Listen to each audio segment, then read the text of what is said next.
But moving on to another group of people who need more help. Guys, the Kenyan government, as usual, they just always, I don't even understand. So recently, Carol Radu, who I don't know if you guys follow her on Twitter, but she's always, you know, talking about sports and always bringing up issues that are happening in sports. So recently, she brought up an issue about the national women's netball team who had traveled to South Africa, to Cape Town for the Africa Championships. And while they were there, as usual, as we can expect, the government did not send them the money that they were supposed to get. So they get to South Africa, they get to the hotel, they're denied entry because they have not paid for the hotel, which I mean, yeah.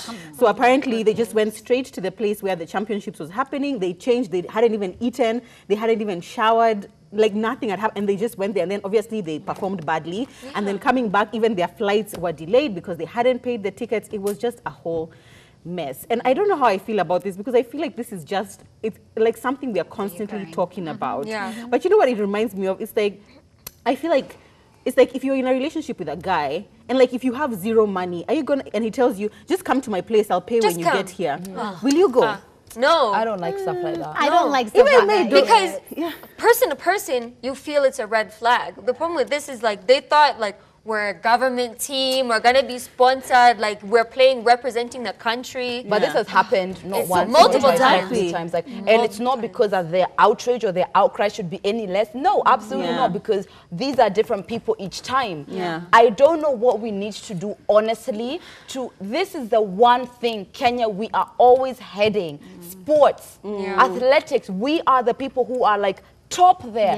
We can't do that one, right? We can't really show these people that your talent matters, that, you know, we are investing in you. Like, why does it always need to get to a Kipchoge level for people to start being treated with respect and regard? It doesn't need and we've got the money, that's the thing. The money, even the article talked about, like, so if they had won, like, then they're going to get congratulatory messages all over the internet, social media. That's when they want to start praising them. But when they're like here trying to, like, you know, go for the win, like, how can you win on an empty stomach? As someone who has been very active in the Kenyan sports community, until you get to the Eliud level, no one really cares about you. Even when you look at the rugby team, only the men's team gets any sort of compensation, and it is incredibly minimal. And then a select few of the people who, the women who even went to the Olympics, really get the compensation. And then you're right, money is there, because when we went to the Olympics for the first time, and we're going to get it again, we had a situation where people were hiring their brothers, their cousins to come. Everybody was coming except the people that needed to show up. And honestly, ladies, I'm just going to say it. The Kenyan government is an abusive boyfriend, okay? It's just an abusive Kenyan government is an abusive boyfriend. And what makes it worse is that now, after the outrage on Twitter, which, I mean, everything these days, for it to be taken seriously, apparently you have to have a Twitter outrage. The Senator Murkomen, who is the Elgeyo Marakwet senator, said that the Senate Committee for Sports would investigate the matter. Like, where were you guys when these guys were going? Where were you when they actually needed you to, you know, come through for them? Because it's been like a whole week since then. That was on the 18th. So it's just, I mean, it's ridiculous. But also, on the other hand, do you guys feel like it's time for Kenyan teams to just start looking for their own, like, means to support the teams? They do, though, but they do. The thing is, they do. There are plenty of players who go out and they do the modeling and they do the adverts and stuff. But no, you can't, to support an entire club.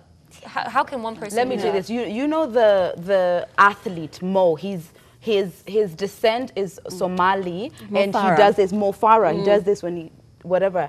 People had so much to say. The fact that he was competing for the British team. He's not British born, but he's a British citizen, right? And when I think about it, when he was starting out, if he was starting out as from Somali, who was supporting him? Nobody was supporting him. The country wasn't there telling him when he was here, like in the beginning, we'll do this, we'll invest in you. And the UK comes along, wants to nurture you, pay for you, and compensate you how you're supposed to, and you say no out of what? Like, a lot of people, it's only because a lot of people don't live here. But if somebody maybe went to study abroad and they were seen by another country, and they were told we'll pay for you, how would we be angry that they said yes? And people would be like, oh, you're such a traitor, but I mean, the government's the traitor to me for not believing in They're not we are not investing in our own.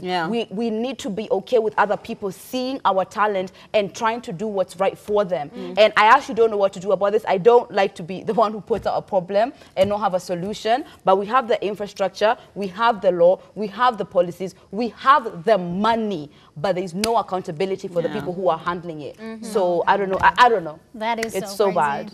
What do you think? The hashtag is Ebru Let's Talk. The SMS is 40920. Should Kenyan government be held accountable for, you know, our teams in Kenya? Let us know.